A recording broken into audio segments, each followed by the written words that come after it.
On behalf of House Democrats, let me just begin by communicating our sincere thoughts and prayers to White House Chief of Staff Susie Wiles as it relates to her diagnosis, and of course, we'll support her in any way possible back to work in full and complete health.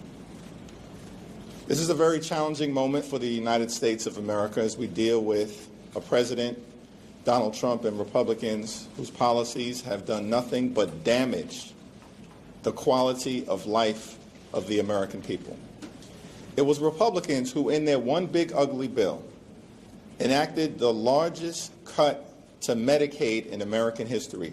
Hospitals, nursing homes, and community-based health centers are closing throughout America because of Republican policies, and at the same period of time, these extremists refuse to extend the Affordable Care Act tax credits, causing health insurance premiums to skyrocket for more than 20 million working-class Americans. Republicans have done great damage to the American people, made life more expensive for everyday Americans, on health care, on gas prices, on housing costs, on child care, on groceries. They've made life more expensive for the American people, and it's affirmatively being done by toxic and extreme Republican policies. And to make matters worse, at the same period of time, they've now gotten us into a reckless war of choice against Iran and are spending billions of dollars to drop bombs in the Middle East, but can't find a dime to make life more affordable for the American people.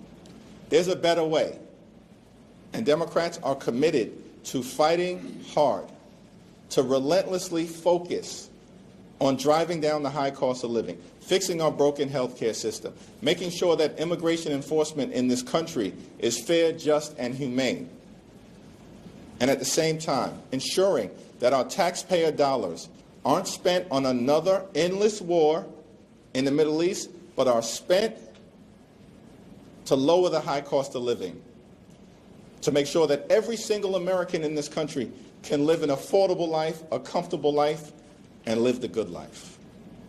Questions? Good afternoon. Republicans ran on border security in 2024. They largely attribute some of their victories to that. Do you think that with the SAVE Act in front of the Senate that there is a risk for Democrats, because we see all this polling that it favors their side, that people want this in spite of the problems you have with this? Is there a risk for Democrats to have that backfire on them considering their opposition? No, we've repeatedly made clear that the administration of elections are to be done as per the United States Constitution. This was an intentional choice that the framers of this country made, that the administration of elections are to be done at the state and local level. And states are free to make the determination as to what type of requirement there should be to ensure that elections are free and fair. Now, the United States Constitution also makes clear that only citizens can vote. That's a constitutional requirement. And states are free to implement that requirement as best they see fit. In New York State, for instance, there are strong voter identification requirements that have been embraced by both Democrats and Republicans. This is a phony issue that Donald Trump is creating. What's amazing to me is that Donald Trump had the nerve to say to the Speaker of the House, who apparently didn't object, that the most important thing that Republicans should focus on is voter suppression legislation, and that housing doesn't matter, health care doesn't matter, grocery bills doesn't matter, the fact that Republicans are jacking up gas prices doesn't matter, electricity bills through the roof because of Republican policies in the one big ugly bill doesn't matter.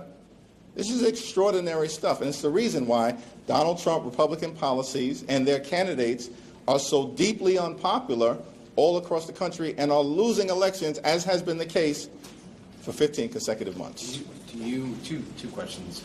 Do you see any progress on DHS negotiations? And number two, on a defense supplemental, I mean, I know you're probably against it, but how do you think through all that stuff? Well, first, as it relates to the Department of Homeland Security, we've repeatedly made clear, Democrats in both the House and the Senate, that we should fund the TSA, fund Coast Guard, fund CISA, fund FEMA, fund every other aspect of the Department of Homeland Security that doesn't have to do with ICE or Donald Trump and Republicans' toxic deportation machine that the American people are rejecting. And for whatever the reason, Republicans have decided that they would rather shut down the whole thing than actually deal with a situation where we get ICE under control. And the American people know that ICE is totally out of control. And the only thing that will change it are things that can be built into the law that are bold, meaningful, and that Democrats have proposed, including, but not limited to, judicial warrant requirements before ICE agents can go breaking into the homes of American people and then ripping them out of their homes in the middle of the night. Unacceptable. An explicit prohibition is necessary on sensitive locations. ICE agents en masse who are poorly trained should not be able to target houses of worship, hospitals, schools, and polling locations. We need to make sure that state and local officials can actually criminally investigate ICE agents who violate state and local laws. There's no such thing as people having a free pass in the United States of America. We just want ICE to conduct itself like every other law enforcement agency in the country. So you don't see any progress in the talk? Well, you know, we continue to have dialogue, House and Senate Democrats with the White House, in exchanging offers and counteroffers. And we're ready, willing, and able to find a bipartisan path forward. But the changes made have to be bold, they have to be meaningful, they have to be transformational. We can no longer allow the situation as it exists with ICE agents unleashing brutality on the American people, killing in cold blood American citizens, and violently targeting law-abiding immigrant families. And all of this is being done with a $75 billion slush fund that Republicans built into their one big ugly bill, while ripping Medicaid and health care away from everyday Americans, and at the same time snatching food from the mouths of hungry children, seniors, and veterans. Make it make sense for the American people, because it does not.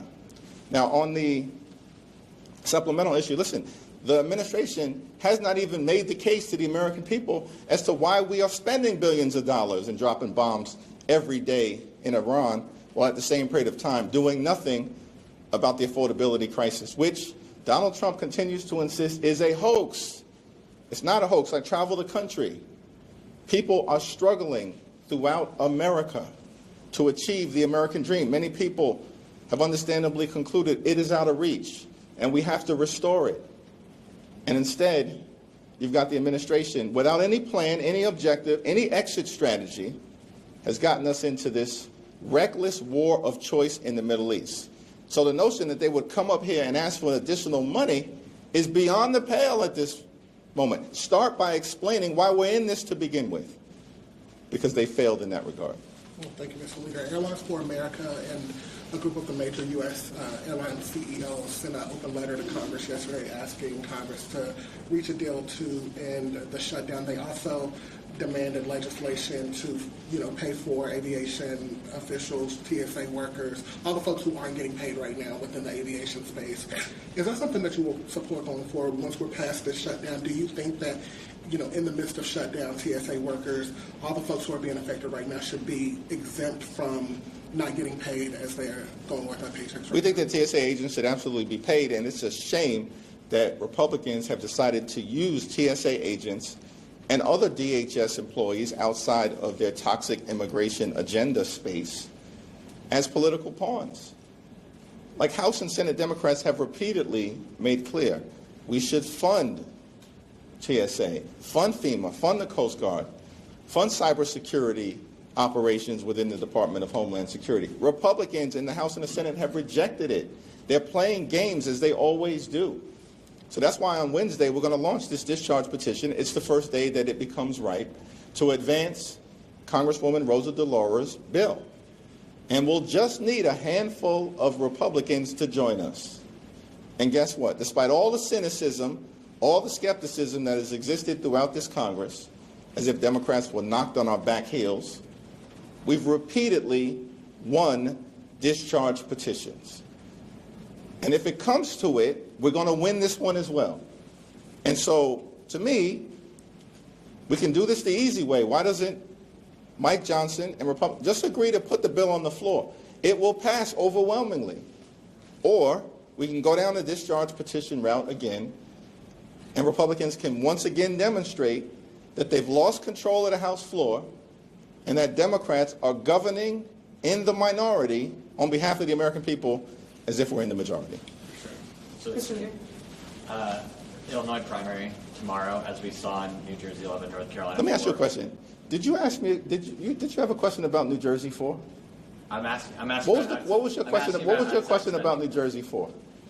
New Jersey 4. North Carolina. North Carolina 4. If you would endorse Nida Alam if she won the primary. And what happened in that primary? She lost. Okay. But I'm asking about outside groups. Okay. As we saw in New Jersey 11, as we saw in North Carolina 4, the largest spender in all 4 of these House primaries and the Senate primary, outside groups, APAC and their affiliated PACs, crypto companies, AI companies. Do you have an issue with how much these outside groups are spending compared to the candidates? I think what we need to do is to end Citizens United. And Democrats are prepared to do everything we can when we're in the majority connected to H.R. 1, which we've done twice now, when we've previously been in the majority, to change the dynamics. There's far too much money, outside money across the board, being spent in elections that should be determined by the candidates and the case that they can individually make to the American people. And this was all unleashed by Citizens United, which we will continue to strongly oppose. Mr. Leader, Ms. Leader. When it comes to the Iran conflict, obviously, I mean, you all have been advocating for the war powers resolution and so forth, kind of an end to hostilities.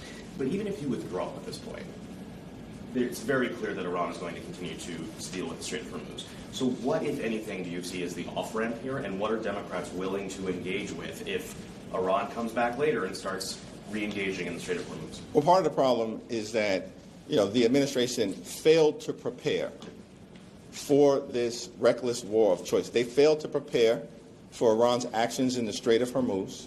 They failed to prepare as it relates to the fact that thousands of Americans were stranded for days, if not weeks, in the Middle East with no plan by the State Department to evacuate American citizens in a very challenging region where there are now more than 12 countries that have been plunged into this conflict as a result of what began with Donald Trump's reckless decision to spend billions of dollars to drop bombs in the Middle East. There's no plan of action as it relates to the fact that all of these countries are now involved in terms of what could have been predicted as it relates to Iran's response, particularly connected to the Gulf states.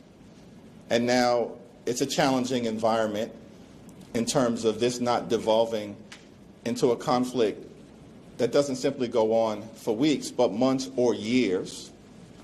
This was a clear failure, and rather than the so-called Secretary of Defense, Pete Hegseth, the most unqualified Secretary of Defense in American history, rather than him complaining about news media coverage and actually suggesting, weighing in favor of a merger so he can create some kind of state television situation, which, by the way, all Pete Hegseth and the FCC commissioner and others chair are doing, is putting a target on the backs of these mergers. It's an irresponsible thing for them to do, even if they're trying to bring these things about. Because now the scrutiny level is just going to increase exponentially.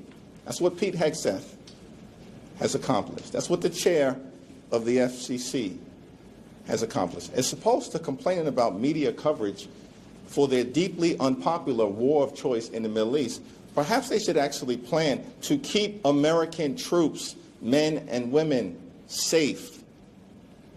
Because clearly that has not happened to the degree that it needs to.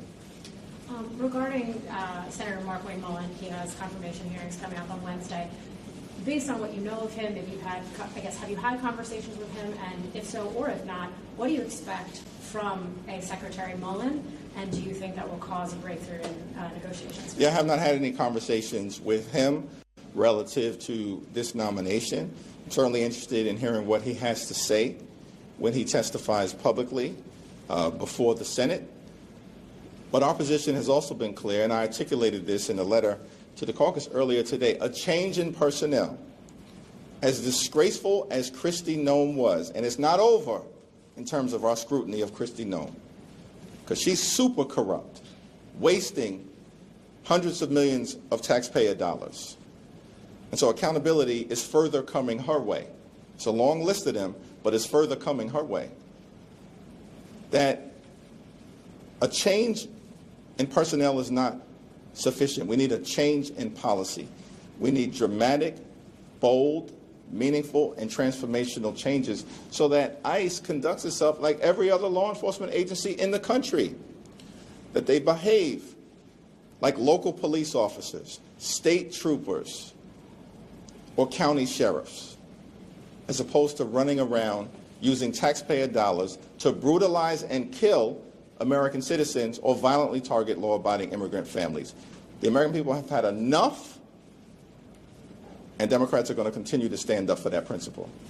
Thank you, Mr. Leader. You said that as of right now it's beyond the pale that the administration would come and request more supplemental funding. But if you were to have a briefing where you received an explanation you felt adequate, that they need more money to support the troops, what would you consider about that funding be put in that reconciliation? It's beyond the pale right now that the administration is even floating the notion that they want to come to Congress, who they've chosen to ignore, meaning they've chosen to ignore the American people, didn't want to make their case to the American people. It's one of the reasons why the war is so deeply unpopular right now, out of the gate. By the way, this has never happened before.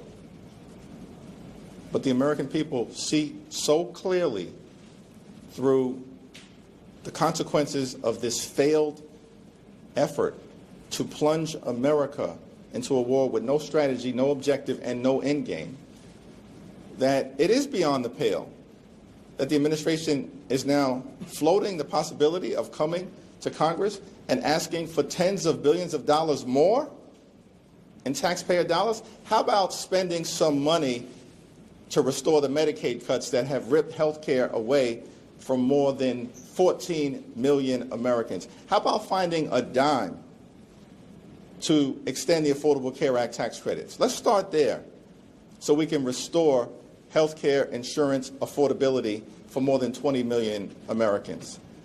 How about doing something about the skyrocketing costs of gasoline prices because of what Donald Trump has done in the Middle East? How about actually walking away from the reckless Trump tariffs that have imposed thousands of dollars in additional costs on everyday Americans?